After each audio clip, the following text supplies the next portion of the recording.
Hi, I'm Katie Halcrow with Power Up Prep, and I'm super excited today to take you through some tips and strategies to help you power up your ACT. If this is your first time with us, first, welcome. Second, check out the link below. There, you're going to find the ACT questions and the note sheets that you can do along with these videos. All right, so let's get those materials together, and we're going to be ready to power up.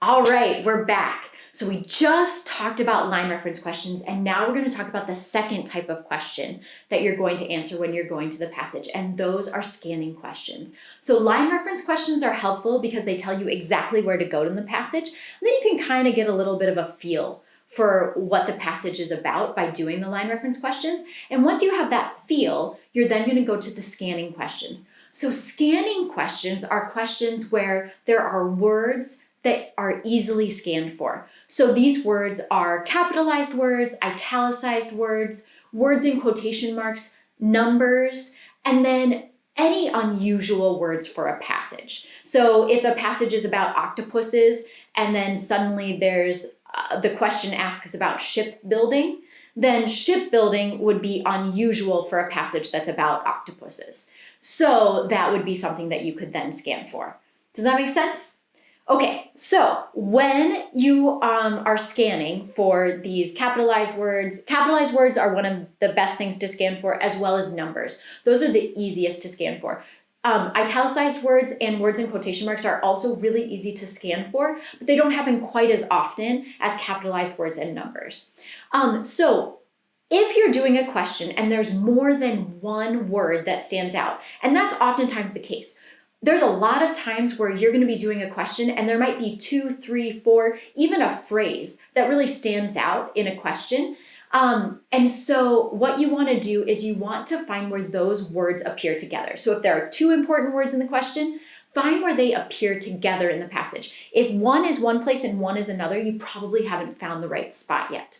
Okay, so then once you find that spot where those words are appearing together or that phrase has appeared, what you're going to do is just what you did for line reference questions, and that is contextualize. So you're going to not only read the sentence with those words in it, but you're also going to read at least one sentence before and at least one sentence after when you're doing the scanning question. Okay? All right, so some hints with this. Hint number 1 is to save some time, what you can do is go through all of the scanning questions. And so there are like 2 or 3 line reference questions per passage usually, but there are 6 to 7 scanning questions per passage. So there's a lot of scanning questions per passage. So what you can do is you can look through all of those questions and just go through and underline the words that are important in each question, so that when you go back to the passage, let's say you're looking for question 23 and you're looking for shipbuilding in 23, but on your way to shipbuilding in 23, you see the word hunting.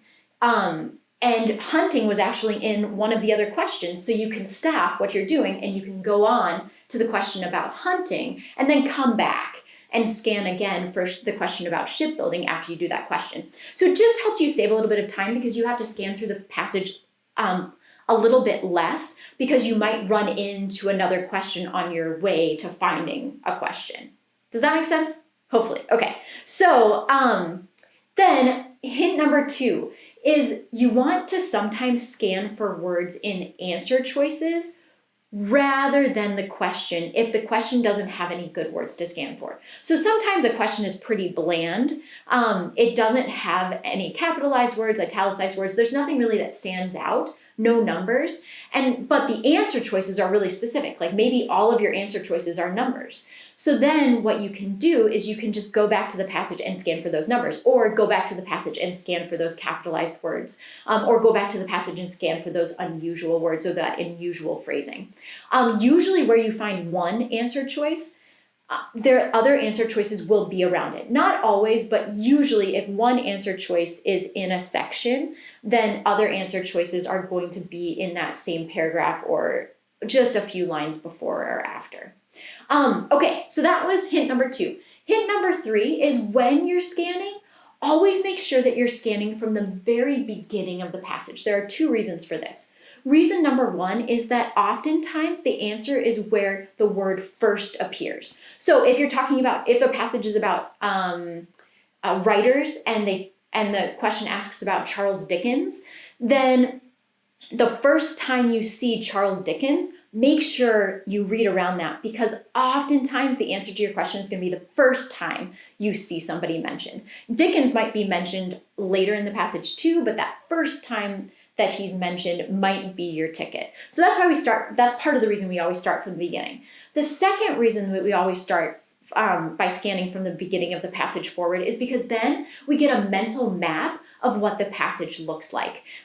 Because our brain is like, oh, okay, well, this is the first part again, and the second part and the third part. So then when you're doing subsequent scanning questions, you're going to be able to have a good idea of like, oh, it's here in the middle, or oh, it's here at the end, because you've given yourself that mental map by scanning through the same way each time.